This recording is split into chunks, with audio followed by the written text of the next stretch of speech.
दोस्तों, मैं Sanjay Kumar Gurukul study centre में आपका स्वागत करता हूं। तो चलिए क्लासरूम में चलते हैं। तो चलिए जरा सा ध्यान दीजिएगा। हम लोग सेट थ्योरी पढ़ रहे हैं और सेट थ्योरी में हम लोग बहुत कुछ आगे देख चुके हैं।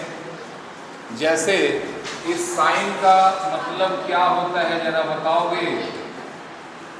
इसको क्या पढ़ते हैं? A union B, A union B. अगर ए बराबर दे दिया हो 2, 4, 6 और बी बराबर दे दिया हो 3, 5, 8 तो ए यूनियन बी क्या होगा? जल्दी से बताओ। 2, 3, 4, 5, 6, 8।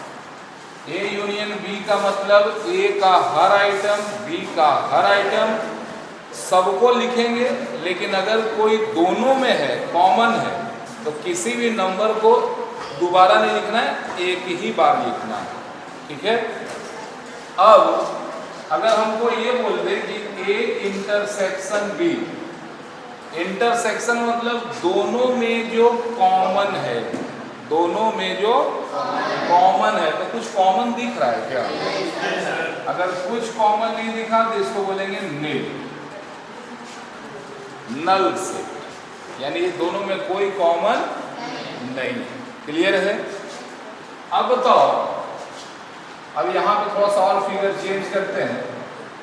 थोड़ा ध्यान से क्वेश्चन पे निगाह रखना। अगर यहाँ दिया हो 6, 8, 7 और b बराबर दे दे 3, 5, 8, 7, 6।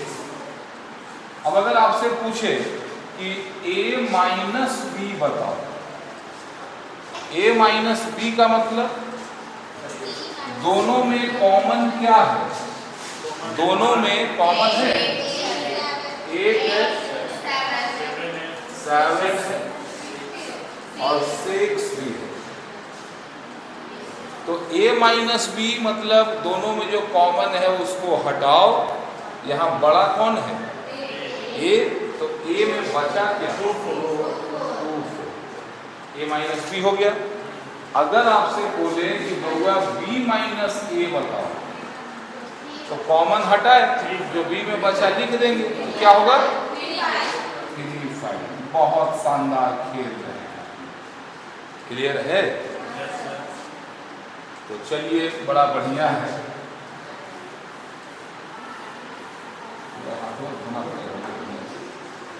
इससे बड़ा डस्टर का डस्टर तुम्हारा एंगल बना दे। हाँ, तो यहाँ तक क्लियर हुआ ना? हाँ। अब जरा बताओ, ये जरा क्वेश्चन पे ध्यान देंगे और अगर आपको ये दिख रहा है, ये a है, ये b है, तो बताओ a इंटरसेक्शन b यहाँ कुछ है? इंटरसेक्शन का मतलब जो दोनों में कॉमन हो, कुछ नहीं है, इसी को बोलते हैं नील से। क्लियर है? अब और बताओ, अगर ये होता a यूनियन b तो क्या हो जाता? ए यूनियन बी हो लिखना होता तो हम किस किस एरिया को घेरते, जरा वो बताओ। पूरा ए को घेर दो और बी को भी पूरा घेर दो। ये जो घेरा हुआ फिगर है ये क्या कहलाएगा? ए यूनियन बी। क्लियर है? अब जरा और एक तो फिगर देखते हैं। ये A है, ये B है, यहाँ घेरा हुआ एरिया ये, इस एरिया को क्या कहेंगे? इसको क्या कहेंगे? A intersection B। बहुत अच्छा। अब मान के चलो ये इस तरह का फिगर दिया हुआ है, ये A है, ये है A, B, ये भी पूरा घेरा है।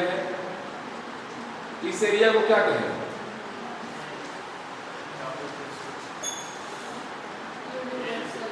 इसको बोलते हैं ए यूनियन बी। समझ में आ रहा है बाहर? अब जरा सोच, अगर ये फिगर ऐसा हो, ए और ये है बी, इस रिलेशन को क्या कहेंगे? याद देखो, जैसे जैसे आगे बढ़ते हो पीछे भुला रहे हो। कल बताए थे सब सेट, सुपर सेट, पापा जी को पावर सेट, बेटा जी को सब सेट, सेट बोलते हैं, ऐसा कुछ पढ़े थे कल? क्या है ये? कि कौन है subset? B is the subset of A और A is the superset of B। समझ में बात आया? तो आगे पढ़ो पीछे भूलो, ठीक? ऐसे करोगे तो गड़बड़ हो जाएगा, ठीक ना? आज वो नया तरीका का हम लोग देखना चाहते हैं, देखते हैं। कल डायग्राम पे पूरा कवर किए थे ना? हाँ, ध्यान देना, एक एग्जाम होगा, इस एग्जाम में 58% जो बच्चे हैं ये हिंदी में फेल हो गए। 58% कितना फेल हुआ? हिंदी में फेल हो गए। और 42% बच्चा जो है ये इंग्लिश में फेल हो गया, ठीक है? कितना फेल हो गया? और 10% जो है ये दोनों में फेल हो गया। तो पास कितना हो? जल्दी जरा सोच के बताओ। हाँ, 58% हिंदी में फेल हुआ, 42% अंग्रेजी में फेल हुआ और 10% तो ऐसा महान आत्मा था वो दोनों में फेल हो गया। तो कुछ तो ऐसा होगा जो दोनों में पास हुआ होगा। तो बताओ वो कौन है, कितना है? 20 है। कैसे बना? मैंने कैसे हुआ वो मत पूछो सर, कुछ भी मत करो कैसे हुआ, वो बोल दिए तो समझ लो तो उतना हुआ तो हुआ ना। जरा ध्यान देना, हिंदी में फेल। अच्छा सोचो, यहाँ पे यहीं पे प्रैक्टिकल करते हैं। ये तुम लोग दोनों पांचों बच्चियां जो है ये लोग ये मानती हैं कि दोनों में फेल हुए, अंग्रेजी में भी और मैथ में भी, और अंग्रेजी और इंग्लिश में, ठीक है? आप लोग कितने लोग हैं जो दोनों में फेल हुए हैं जी?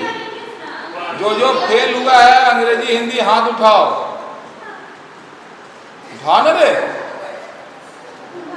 इसको सदमा लग गया चांदनी को। तो देखो बताओ जरा, ये दोनों फेल होने वाले कितने लोग हैं? 5 हैं? हाथ नीचे करो, ठीक है? इन लोग जो है ये हिंदी में फेल हुए हैं। हिंदी में फेल होने वाले बच्चे हाथ उठाओ, हिंदी में फेल होने वाले बच्चे हाथ उठाओ, हिंदी में फेल होने वाले हाथ उठाओ, हिंदी में फेल होने वाले हाथ उठाओ। अरे गुंडी लोग, तू दोनों में फेल हुई है तो हिंदी में नहीं हुई है? तो बताओ हिंदी में फेल होने वाले कितने दिख रहे हैं आपको? समझ में आ रहा है? इधर का जो महारथी है वो इंग्लिश में फेल हुए।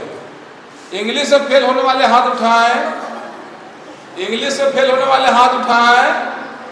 समझ में आ रहा है बात? जरा गिनती करें, 4 4 8 और 5 13 वो। समझ में आ रहा है बात? अभी आप ही लोग के बीच में एग्जाम्पल लेते हैं, आप देखोगे कि हिंदी में फेल होने वाले कितने बच्चे हैं, आप लोग गिन के बताओ। हिंदी में फेल होने वाले 8 हैं, वेरी गुड। और इंग्लिश में फेल होने वाले 13। दोनों में फेल होने वाले 5। अब सवाल है कि सिर्फ हिंदी में फेल होने वाले कितने? सिर्फ हिंदी, सिर्फ हिंदी कितना? तो ध्यान देना, यहाँ ध्यान देना, ये जो टोटल है, टोटल में माइनस करो बोथ। तो टोटल बच्चा जो हिंदी में फेल था वो 8 था, इसमें जो दोनों फेल हुए 5 हैं, तो सिर्फ हिंदी में फेल कितना है? समझ में आ रही है बातें? याद रखना, हिंदी में फेल होना और सिर्फ हिंदी में फेल होना, क्या अंतर है? समझ में आ रहा है? आ रहा है ना? तो ध्यान दो, यहां पे लिखो only Hindi, fail in only Hindi. तो 58 तो दोनों में था, सॉरी हिंदी में, और 10% दोनों में, तो सिर्फ हिंदी में कितना फेल हुआ होगा? 48। ओनली इंग्लिश में ये तो 42 था, -10 कितना? 32। दोनों में फेल होने वाले कितने थे? 10। और मान लेना कि टोटल स्टूडेंट 100। जहां भी परसेंटेज का बात होगा टोटल आप 100 मानेंगे। ये 100 में 8 2 10, 5 3 8 1 9, 100 में से 90 बच्चे किसी न किसी में फेल हैं। 100 में से तो कितने हैं जो पास हैं? सब। समझ में आया? तो जहां भी रहेगा हिंदी तो याद रखना इसमें बोथ वाला शामिल है। क्लियर है? चलो नोट कर लो इसको। समझ में आया ना जी? बहुत अच्छा, बने रहो हमारे साथ। चरनिया फेल होने के नाम से बड़ा बता के देखती है, पास नहीं हो गई मैया दे। अब आपके पास टारगेट है, क्वेश्चन देता हूं। हाँ जी, तो आप लोगों का धन्यवाद, थैंक यू। चैनल सब्सक्राइब जरूर कर देना, और तुम लोग सभी करेगा बात झूठ चैनल सब्सक्राइब कर देना, ठीक है। ये वीडियो हम शाम तक अपलोड कर देंगे, आप लोग देख लेना। ये कॉन्सेप्ट को समझाना आज का पर्पस था। समझ में आया ना? चलिए, थैंक यू, जय हिंद।